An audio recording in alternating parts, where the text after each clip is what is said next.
പത്തനംതിട്ട മുറിഞ്ഞകല്ലിൽ 19-കാരി ഗായത്രിയെ തൂങ്ങി മരിച്ച നിലയിൽ കണ്ടെത്തിയ സംഭവത്തിൽ പുതിയ വെളിപ്പെടുത്തൽ. ഗായത്രിയുടെ അമ്മയ്ക്കൊപ്പം താമസിക്കുന്ന ആദർശിനെതിരെ ആരോപണവുമായി രണ്ടാനച്ഛൻ രംഗത്തെത്തി. പെൺകുട്ടിയെ തൂങ്ങി മരിച്ച നിലയിൽ കണ്ടെത്തിയ ദിവസം രാവിലെ വരെയും ആദർശ് വീട്ടിലുണ്ടായിരുന്നു.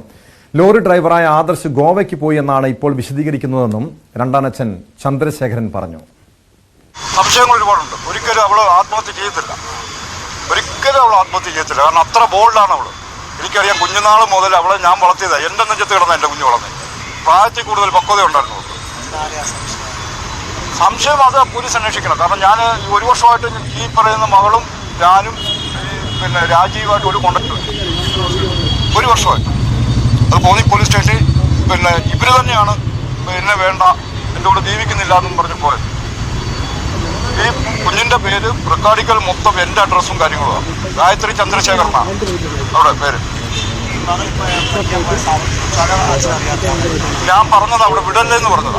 അത് ആ ഒരു പ്രശ്നം വെച്ചിട്ടാണ് ഞാനും ഈ പറയുന്ന രാജീവ്, അതായത് എൻ്റെ ഭാര്യയായിട്ട് ഈ രാജീവായിട്ട് തെറ്റിപ്പോകും.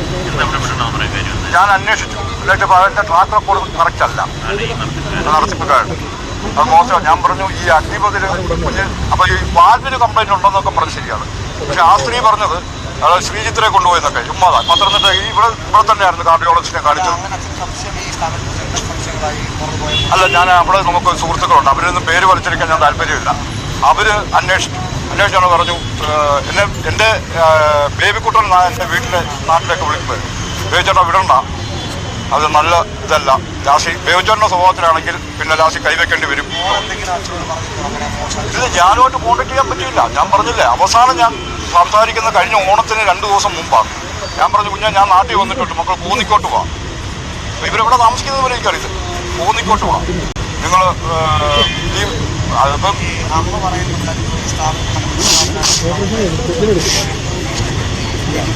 അങ്ങനെ എന്ത് സംഭവമുണ്ട്. ഞാൻ പറയാൻ എനിക്ക് 2 പേരെ സംശയമുണ്ട്. ഒന്ന് സ്ഥാപനത്തിൽ, മറ്റൊന്ന് ഇപ്പം ഈ സ്ത്രീയുടെ കൂട്ടത്തിൽ താമസിക്കുന്നവരെ സംശയമുണ്ട്.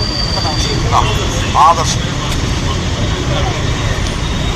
അന്ന് ഞാൻ അന്വേഷിച്ചു സംഭവം അറിഞ്ഞിട്ട് ഞാൻ ഇന്നലെ പലരെയും വിളിച്ച് ചോദിച്ചപ്പോൾ അവര് പറയുന്നത് ഈ കുഞ്ഞ് മരിക്കുന്നതിന്റെ അന്ന് വരെ. അതേസമയം മരണത്തിൽ ആർക്കും പങ്കില്ലെന്ന കുറിപ്പ് കണ്ടെത്തിയതായി പോലീസ് പറഞ്ഞു. കുറിപ്പിൽ വിശ്വാസമില്ലെന്നും മകളുടെ നഗ്നചിത്രങ്ങൾ സ്വകാര്യ സ്ഥാപന ഉടമ പകർത്തിയെന്നും അമ്മ ആരോപിക്കുന്നു. ഇത്രയും ദിവസം ലേറ്റ് ആയെന്ന് പറഞ്ഞാൽ ഇന്നലെയാണ് ഇവിടെ രണ്ടാമത്തെ അച്ഛൻ അറിയുന്നത്. അതായത് അവിടെ പേരിന്റെ അറ്റത്ത് ചന്ദ്രശേഖരൻ എന്നുള്ളത് അയാൾ അച്ഛനല്ല. അയാൾ ചൊവ്വേന്നേരം ചെലവിന് കൊടുത്തിട്ടില്ല. ഞാൻ കഷ്ടപ്പെട്ട് തന്നെ എൻ്റെ മക്കളെ വളർത്തിയത്.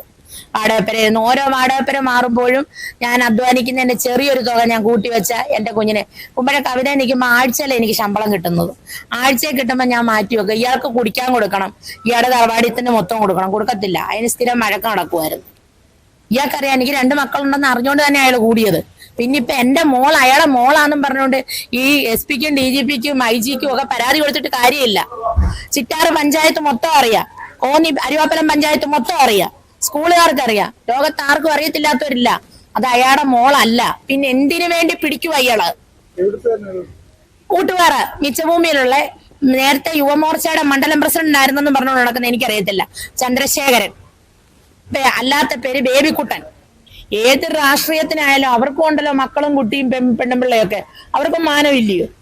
ഒരു പെണ്ണിന് ഏറ്റവും വലുത് മാനമാ. ജീവൻ രണ്ടാമതേ ഉള്ളൂ. ഇനി ഈ കേരളത്തിൽ, ഇന്ത്യ മഹാരാജ്യത്തിൽ കൂടുതൽ സ്ത്രീകള് മരണപ്പെട്ടിട്ടുള്ള അവരുടെ മാനത്തിന് വേണ്ടിയാ. ഇല്ലെന്ന് പറയാമോ? ഞാനും ഒരു സ്ത്രീയാ. ഞാൻ ജോലി ചെയ്യുന്ന 10-25 ആൾക്കാരുള്ള ആണുങ്ങളുടെ കൂട്ടത്തിൽ ബംഗാളിയുണ്ട്, ബീഹാറിയുണ്ട്, മലയാളിയുണ്ട്, തമിഴ്നാട്ടുകാരുണ്ട്. ഇവരുടെ എല്ലാം കൂട്ടത്തിൽ നല്ല എന്റെ മാനത്തിന് അവരാരും വിലയിടുന്നില്ല. അവർക്കറിയാം ഞാൻ ആരാ. അതെ, ഞാനൊരു പണ്ടാരിയാ. ഞാൻ ഒരു മെയിൻ കുക്ക. വിശദാംശങ്ങളുമായി പത്തനംതിട്ടയിൽ നിന്ന് ശശിനാരായണൻ ചേരുന്നുണ്ട്. ശശിനാരായണൻ, ഈ ഗായത്രി എന്ന ഈ പെൺകുട്ടിയുടെ 19-കാരിയുടെ ആത്മഹത്യയുമായി ബന്ധപ്പെട്ട് പല ദുരൂഹതകളുമുണ്ട്. ഇപ്പോൾ കൂടുതൽ ആരോപണങ്ങളുമായി രണ്ടാനച്ഛൻ രംഗത്തെത്തുന്നു. അമ്മ ഇന്നലെ മാധ്യമങ്ങളോട് പറഞ്ഞത് ഈ മിലിറ്ററി റിക്രൂട്ട്മെന്റ് പരിശീലന കേന്ദ്രത്തിലെ ഒരു അധ്യാപകൻ ഡേറ്റിങ്ങിന് ക്ഷണിച്ചതിന്റെ മനോവിഷമത്തിലാണ് ഗായത്രി ജീവനൊടുക്കിയതെന്നായിരുന്നു. എന്നാൽ ഈ രണ്ടാനച്ഛൻ മറ്റൊരു കഥയുമായി ഇപ്പോൾ രംഗത്തെത്തുന്നുണ്ട്. അതേസമയം പെൺകുട്ടിയുടെ ആത്മഹത്യക്കുറിപ്പിൽ ആരെക്കുറിച്ചും പരാമർശമില്ല എന്ന് പോലീസും പറയുന്നു. ആരെ വിശ്വസിക്കണം?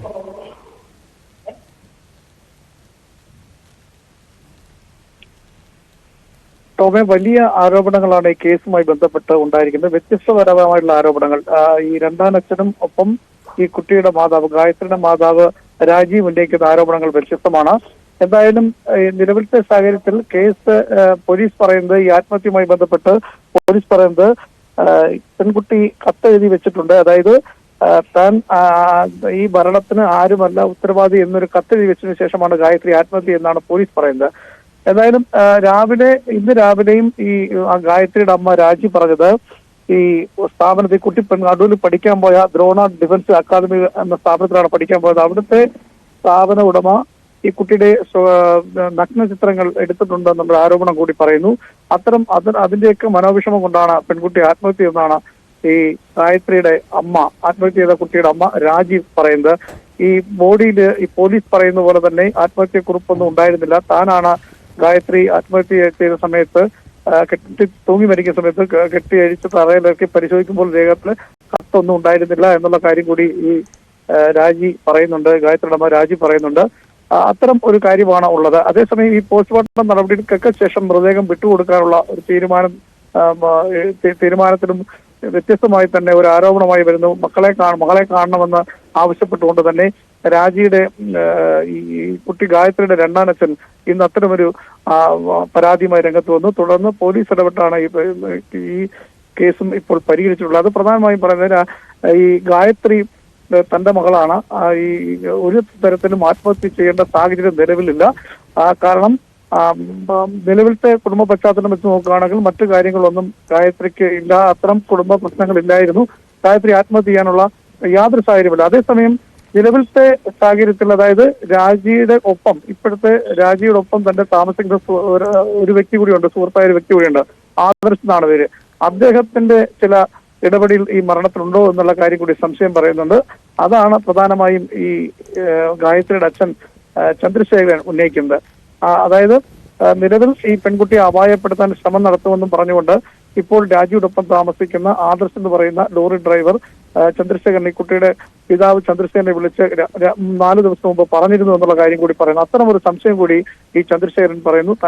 അതൊരു ഗുരുതരമായിട്ടുള്ള ആരോപണമാണല്ലോ. ഈ ആദർശ് എന്ന യുവാവ്, അതായത് ഗായത്രിയുടെ അമ്മയ്ക്കൊപ്പം നിലവിൽ താമസിച്ചുകൊണ്ടിരുന്ന ആദർശ് ആ സമയം വീട്ടിലുണ്ടായിരുന്നില്ല. ആത്മഹത്യ ചെയ്യുന്ന സമയത്ത്, ഗായത്രി ആത്മഹത്യ ചെയ്യുന്ന സമയത്ത് വീട്ടിലുണ്ടായിരുന്നില്ല എന്ന് അമ്മ പറയുന്നു. എന്നാൽ വീട്ടിലുണ്ടായിരുന്നുവെന്ന് രണ്ടാനച്ഛൻ പറയുന്നു. ഇതിലാണ് പല സംശയങ്ങളും വരുന്നത്. ഈ അമ്മ ഏതെങ്കിലും രീതിയിൽ ഈ കേസുമായി ബന്ധപ്പെട്ട കാര്യങ്ങൾ എന്തെങ്കിലും മറച്ചു വെക്കുന്നുണ്ടോ? പോലീസ് ഈ ആദർശിനെ കേന്ദ്രീകരിച്ച് അന്വേഷിക്കുന്നുണ്ടോ? ടോം, അതാണ് ഏറ്റവും പ്രധാനപ്പെട്ട കാര്യം. ഈ ആദർശിനെ ഒരു സംശയത്തിന്റെ നിലയിലാണ് രണ്ടാനച്ഛൻ ഈ പറയുന്നത്. കാരണം നിലവിൽ ആദർശ് ഞായറാഴ്ച ലോറിയുമായി ഗോപിക്ക് പോയെന്നാണ് ഈ ഗായത്രിയുടെ അമ്മ രാജി പറയുന്നത്. അതേസമയം തിങ്കളാഴ്ചയാണ് ഗായത്രി ആത്മഹത്യ ചെയ്യുന്നത്. ആ തിങ്കളാഴ്ചയും ആദർശ് വീട്ടിൽ ഉണ്ടായിരുന്നുവെന്ന് ഈ രണ്ടാനച്ഛനായ ചന്ദ്രശേഖരൻ ആരോപിക്കുന്നു. അത്തരം ഒരു ഇടപെടൽ വല്ലതും ഈ കുട്ടിയുടെ മരണത്തിലുണ്ടോ എന്നുള്ള കാര്യം കൂടിയാണ് പ്രധാനമായും രണ്ടാനച്ഛനായ ഈ ചന്ദ്രശേഖരൻ ഉന്നയിക്കുന്നത്. പക്ഷേ ഈ വിവരങ്ങളെല്ലാം പോലീസിൽ പരാതിയായിട്ട് പുള്ളി ഉന്നയിച്ചിട്ടുമുണ്ട്. ഈ രണ്ടാനച്ഛനായ ചന്ദ്രശേഖരൻ ഉന്നയിച്ചിട്ടുണ്ട്. അത് എസ്ഐക്കും ഒക്കെ പരാതിയായി നൽകിയിട്ടുണ്ടെന്നാണ് നമ്മളോട് പറഞ്ഞത്. എന്തായാലും ആ ഒരു കാരണം കൊണ്ടാണ് ഈ കുട്ടിയെ കാണണം, തന്റെ മകളാണ്, കാണണമെന്ന് ആവശ്യപ്പെട്ടുകൊണ്ടാണ് തിങ്കളാഴ്ച ആത്മഹത്യ ചെയ്തെങ്കിൽ ഈ ബോഡി പോസ്റ്റ്മോർട്ടം ചെയ്തതിനു ശേഷം പത്തനംതിട്ട ജില്ലാ ആശുപത്രിയിലാണ് സൂക്ഷിക്കുന്നത്.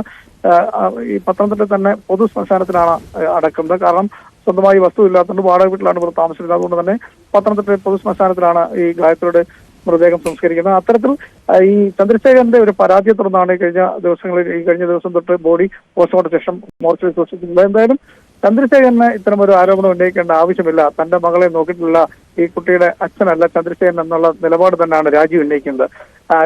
അനാവശ്യമായി ഈ വിഷയത്തിൽ ചന്ദ്രശേഖരൻ ഇടപെടുന്നു. കാരണം തന്നെയും തന്റെ മകൾ ഗായത്രിയും ചന്ദ്രശേഖരൻ നോക്കിയിട്ടുള്ള വ്യക്തിയല്ല എന്നുള്ള ആരോപണമാണ് രാജി ഉന്നയിക്കുന്നത്.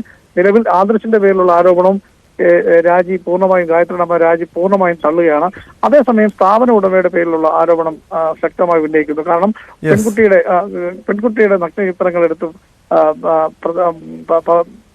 ഈ ദൃശ്യങ്ങളെല്ലാം പ്രചരിപ്പിക്കുന്നു എന്നുള്ളൊരു ആരോപണമാണ് പ്രധാനമായും രാജി ഉന്നയിക്കുന്നത്. തോമസ്,